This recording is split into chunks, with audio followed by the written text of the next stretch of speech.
अस्सलाम वालेकुम। आज हम बात करेंगे माई री के 18 एपिसोड के बारे में। तो वीडियो शुरू करने से पहले हमारे चैनल को सब्सक्राइब कर लीजिए अगर अभी तक आपने नहीं किया, ताकि हमारी हर न्यू वीडियो आप तक पहुंच सके। यहाँ पर जमशेद की माँ आलिया को सफाई के लिए कह रही होती है, तभी आलिया को बहुत ज़्यादा बुरा लग रहा होता है। तो उसकी अम्मी कहती है कि मैं बस पड़ोस से होकर आई, तुम अच्छी तरह सफाई कर लेना और ये क्लीन वगैरह भी साफ़ कर लेना। वो ये कह के चली जाती है। तभी आलिया को बहुत ज़्यादा गुस्सा आता है और वो कहती है कि ये बुढ़िया क्या समझती है कि मेरे से काम वगैरह करवाएगी। अब मैं इसे बताती हूँ कि मैं क्या चीज़ हूँ। इतनी देर में वो सोच ही रही होती कि जमशेद भी घर आ जाता है और वो सर पकड़ के बैठ जाती है जमशेद को देख के।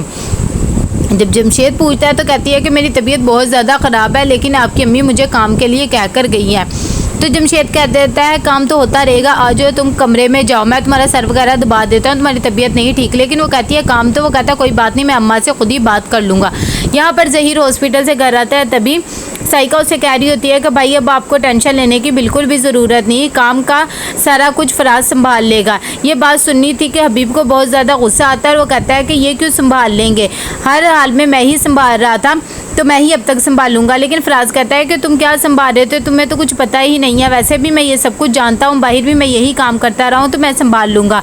लेकिन हबीब कहता है कि आपको कोई ज़रूरत नहीं संभालने की, बाहर काम करते थे, लेकिन ये हमारा अपना कारोबार है और मैं इसे बरसों से चला रहा हूँ, आपको कोई ज़रूरत नहीं है इसे करने की। और वैसे भी मैंने इस पर बहुत ज़्यादा मेहनत वगैरह लगाई है और मैं नहीं चाहता कि कोई भी आकर इससे छीन ले मुझसे। साइका कहती है कि तुम ये कैसे बातें कर रहे हो। इतनी देर में समीना आती है और वो कहती है कि हद हो गई है, अभी वो अस्पताल से आए और उन्हें आराम की ज़रूरत है और आप लोग यहाँ पर काम लेके बैठ गए हैं। तभी उसकी अम्मी भी कहती हैं कि आप लोग को ये बातें नहीं करनी चाहिए, तो तुम लोग को सोचना चाहिए था कि भाई इतना ज़्यादा परेशान है और तुम सब क्या ये काम लेकर बैठे हुए हो, ये सब कुछ होता रहेगा। तब वो सब खामोश हो जाते हैं। यहाँ पर जमशेद आलिया के सर में तेल लगा रहा होता है और उसे कह रहा होता है कि तुम्हें बिल्कुल भी फिक्र करने की ज़रूरत नहीं है। कि इतनी देर में उसकी अम्मी आ जाती है और कहती है कि हद हो गई, मैं तो इसे काम का कह के गई थी, मुझे लगा ये काम कर रही होगी और अब पता लग रहा है कि तुम इसका सर दबा रहे हो।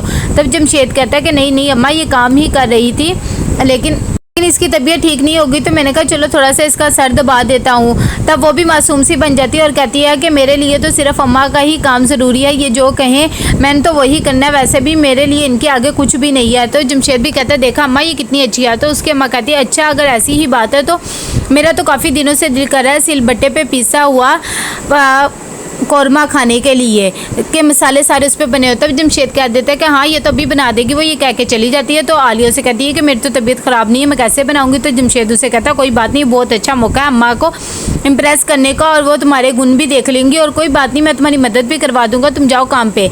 इतनी देर में ज़हीर को उसकी माँ समझा रही होती है कि तुम्हें इन सब टेंशन लेने की कोई ज़रूरत नहीं है, ये सब कुछ देखा जाएगा, तुम सिर्फ अपनी तबीयत पे ध्यान दो, अल्लाह करे तुम्हें बहुत लंबी ज़िंदगी मिले और तुम्हारा साया हमेशा हम पर रहे, तुम परेशान ना हुआ करो। यहाँ पर जमशेद और उसकी माँ खाने का इंतज़ार कर रही होती है। तभी उसकी माँ कहती है मैं तो बेहोश होने वाली हूँ, कब ये खाना लाएगी। यहाँ पर आलिया को बहुत ज़्यादा गुस्सा आ रहा होता है और वो कहती है कि मैंने सफाई नहीं की तो इन्होंने मुझे ये कौरमे पे लगा दिया, इसको तो मैं अच्छी तरह मसाला सिखाऊंगी। वो मिर्चें बहुत ज़्यादा डाल लेती है, जैसे ही डाल के लाती है रंगात बहुत अच्छी होती है। तो जमशेद तारीफ़ें करने लग जाता है कि अम्मा ये तो देगी कौरमा है, देखा ये आपसे कितना प्यार करती है। तभी वो कहती है कि हाँ मैंने सिर्फ अम्मा की खातिर ही बनाया है। तो जमशेद कहता है कि मैं आपको डाल के देता हूँ। जैसे वो डाल के देता है और उसकी अम्मी एक ही नहीं वाला खाती है तो कहती है कि इतनी तेज़ मिर्चें हद हो गई, ये तो लगता है मुझे मारने की प्लानिंग कर रही है और तुम भी इसका साथ दे लो, देखो कितना अच्छा है, अब ये तुम ही खाना। लेकिन आलिया कहती है नहीं नहीं मैंने ऐसा नहीं किया। फटाफट जाती है और पानी लेकर आती है और कहती है कि मैं ऐसा क्यों करूँगी। उसकी अम्मी उठ के चली जाती है। तब वो जमशेद को कहती है कि मैं जितना मर्जी कर लूँ लेकिन इनके दिल में जगह नहीं बना सकती, चलें आप खा के बताएं कैसा लगा। जमशेद चुप हो जाता है। यहाँ पर किरण को जब पता लगता है कि हमजा गया था आनी के पास, तब वो उसे बहुत ज़्यादा बोलती है और कहती है कि हद हो गई, अब उन दोनों की शादी हो गई थी, मुझे तो समझ नहीं आ रही, तुम्हें वापस चला जाना चाहिए क्योंकि तुम्हारी ऐसी हरकतें ख़त्म ही नहीं हो रही। यहाँ पर हमजा को भी बहुत ज़्यादा गिल्टी फील हो रहा था और कहता है मुझे ये सब कुछ नहीं करना चाहिए था और फ़ाकिर के कहने पर जाना चाहिए था। एनी मेरे बारे में क्या सोच रही होगी, मुझे तो खुद बहुत ज़्यादा बुरा लग रहा है। खैर वो खामोश हो जाता है। जमशेद आता है आलिया के पास और उसे कहता है कि मैंने सोचा था कि तुम अम्मा को मना लोगी, लेकिन तुमने इतनी तेज़ मिर्चें कर दी, अब तो अम्मा तुमसे बहुत ज़्यादा नाराज़ हो जाएंगी। लेकिन आलिया कहती है मैंने जानबूझ के नहीं किया। यहाँ पर समीना आती है और ज़हीर को सूप पिला रही होती है। तभी उसकी तबीयत बहुत ज़्यादा ख़राब हो रही होती है। वो कहता है कि मैंने फ़ाकिर से बात करनी है। इतनी देर में फ़ाकिर भी आ जाता है। जब उसके पास आता है तो कहता है अब्बा क्या हो गया।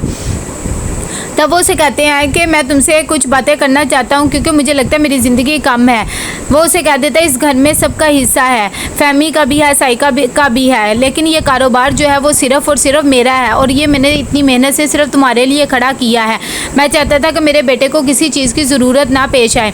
तब समीना उसे कहती है कि आप ये कैसी बातें कर रही हैं, आपकी तबीयत आगे ही ठीक नहीं है, आप ऐसी बातें ना करें। लेकिन वो कहता है कि वक्त कम है, मैं चाहता हूँ फ़ाखिर को सब कुछ समझा दूँ और इस घर में सबसे ज़्यादा उसी का ही हक है और तुमने सबको जोड़ के रखना है। वो खामोश हो जाता है। यहाँ पर आलिया रात को उठती है और देखती है कि जब सब सो गए हैं तो आराम से किचन में जाती है और किचन में जाके मसाले वगैरह चेंज करने लग जाती है ताकि सुबह वो अपने आप को सच्ची साबित कर ले और वो सारे मसाले चेंज कर देती है। समीना बहुत ज़्यादा परेशान होती है। तभी फ़ाखिर उसके पास आता है और अपनी माँ को परेशान देखता है तो वो उसे समझाता है कि आप परेशान ना हो, अब्बा का तो वैसे भी ये रूटीन बन गई है, जब उनको थोड़ी सी तबीयत ख़राब लगती है तो 2-3 दिन हॉस्पिटल जाते हैं और फिर ठीक होकर वापस आ जाते हैं। आप परेशान ना हुआ करें, हंसी रहा करें, उन्हें कुछ भी नहीं होगा। मैं चाहता हूँ मेरी माँ हमेशा मुस्कुराती रहे। तभी समीना कहती है अच्छा ठीक है, तुम जाओ अपने कमरे में, काफ़ी रात हो गई है। जब वो चला जाता है तो वो सोचती है कि शायद ये ठीक ही कह रहा होगा और खैर वो मुतमईन हो जाती है। यहाँ पर अम्मा सबको बुला लेती है और उन्हें बहुत ज़्यादा गुस्सा आया हुआ होता है और वो कहती है कि सारा ख़ानदान मिसालें देता था कि ये बहन भाई कितने अच्छे हैं, एक कीड़ा लगी हुई है, लेकिन तुम लोगों ने तो हद कर दी, सबको सिर्फ जायदाद की पड़ी है। तभी साइका कह देती है कि जायदाद की तो नहीं, हम तो सिर्फ भाई का ही सोच रहे थे।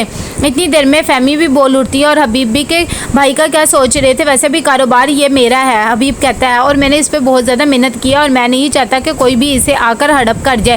फैमी भी उसका साथ देती है और कहती है कि भाई भाई को तुम तो लड़ा रही हो, वैसे भी हबीब ने इस पर बहुत ज़्यादा मेहनत करी है और इसे ही ये काम चलाना चाहिए। और हबीब भी यही कहता है कि ये मैं कारोबार किसी को नहीं दूंगा, मैं ही सब कुछ करूँगा। साइका कहती है कि हद है, हम तो मेहनत ही करना चाह रहे थे। उसकी अम्मी कह देती है कि चलो ठीक है, ये बात ख़त्म करो, हबीब भी कारोबार संभाल ले, मैं देखती हूँ ये कैसे कारोबार संभालेगा। तब वो साइका को कह देती है अगर ये नहीं संभाल सकेगा तो मैं फराज को ही कहूँगी, लेकिन अभी चले जाओ सारे। सुबह जब उठती है तो आलिया और जमशेद दोनों नाश्ता बना रहे होते हैं कि आलिया जानबूझकर मसालों का डब्बा निकालती है और देखती है और कहती है ये देखें, ये सारे मसाले वगैरह चेंज हुए हुए हैं, ये किसने किए, शायद कौरमे में भी इसी वजह से मिर्चें तेज़ डल गई थी। जब जमशेद ये सब कुछ देखता है तो वो कहता है कि मुझे पता है ये सब कुछ किसने किया, अम्मा ने किया, तुम रुको मैं अम्मा से भी बात करके आता हूँ। यहाँ पर वही पुलिस वाला देखता है कि राहिला बाहर खड़ी हुई इधर उधर देख रही होती है। जब वो सब पूछता है तो वो कहती है कि मेरी बिजली गई हुई है, मैंने इलेक्ट्रिशियन को भी बुलाया है लेकिन वो फ़ोन नहीं उठा रहा था। वो कह देता है कि अच्छा आप फिक्र ना करें, मैं अभी आता हूँ और देख लेता हूँ, लेकिन राहिला मना करती है। फिर भी वो कहता है कि नहीं मैं पुलिस वाला हूँ, आप डरे मत, मैं आके देख लेता हूँ। तो वो मान जाती है। यहाँ पर जमशेद अपनी माँ के पास जाता है तो उसकी माँ कहती है कि आजो आजो, मुझे लगता है कि बीवी की ही कोई शिकायत करने आए होगे, मुझे पता था कि अगर वो तुम्हें तंग करेगी तो तुम मेरे ही पास आओगे। तब जमशेद कह देता है कि हद होगी, मैं उसकी शिकायत नहीं करने आया, मैं बस ये करने आया कि आप जो कुछ कर रही हैं वो ठीक नहीं करी। तो उसकी अम्मी कहती मैं क्या कर रहा हूँ, लेकिन जमशेद बताए बगैर चला जाता है। यहाँ पर राहिला की वो मदद करने आता है पुलिस वाला और ठीक कर देता है उसकी बिजली। तभी वो कहता है एक गिलास पानी दे दो। जब वो पानी पी रहा होता है तो राहिला को बहुत ज़्यादा घबराहट हो रही होती है उसके आने से। तो वो कह देती है कि मैंने कहीं जाना था। तो इतनी देर में वो भी कहता है कि चलो ठीक है मैं चला जाता हूँ। जब वो चला जाता है तो राहिला शुक्र करती है कि ये चला गया। यहाँ पर एनी आती है और अपने बड़े अब्बू को दवाई देती है। तभी वो दवाई खा लेते हैं और उसे कहते हैं कि बैठो, मैंने तुमसे एक बात करनी। तो एनी कहती है कि आप परेशान ना हो, मेरे और फ़ाखिर के दरमियान में सब कुछ ठीक चल रहा है और आस्ता आस्ता दोस्ती भी हो जाएगी और मैं आपसे बिल्कुल भी खफा नहीं हूँ, आप बस अपनी सेहत पर ध्यान दें। तभी वो कहता है कि मैंने ये फ़ैसला बहुत सोच समझ कर किया था, मैं चाहता था कि तुम दोनों बचपन से एक दूसरे के साथ रहो और एक दूसरे के साथ ही रहो, मेरा बुरा ना मानना। इतनी देर में वो कहती है कि मुझे पता है। तो कैसा लगा आपको ये एपिसोड, लाइक कमेंट शेयर करके लाजमी बताइएगा। अल्लाह हाफिज़।